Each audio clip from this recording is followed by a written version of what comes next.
इस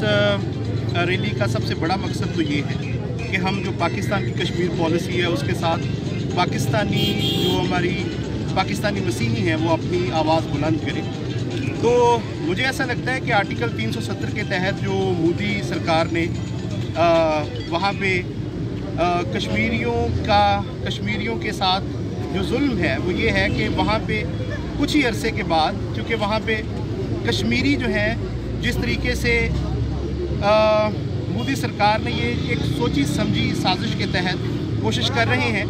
कि वहाँ पे लोग दूसरे इंडियन लोग जो हैं वो जाके ज़मीनें ख़रीदें और कुछ अरसे के बाद वहाँ पे कश्मीरी अक़लियत में रह जाएंगे।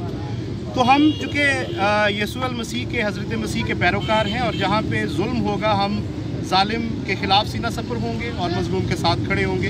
तो ये एक हम क्लियर मैसेज देना चाहते हैं कि हम पाकिस्तानी मसीही अपने पाकिस्तानी हुकूमत की कश्मीर पॉलिसी के साथ बैन उसी तरीके से खड़े हैं जिस तरीके से पाकिस्तान की गवर्नमेंट जो है वो कश्मीर पॉलिसी को लेके चल रही है। We are with them. बात करता हूँ कि उन्होंने तमाम मसीही बरादरी को एक प्लेटफॉर्म पे इकट्ठा किया ताकि हम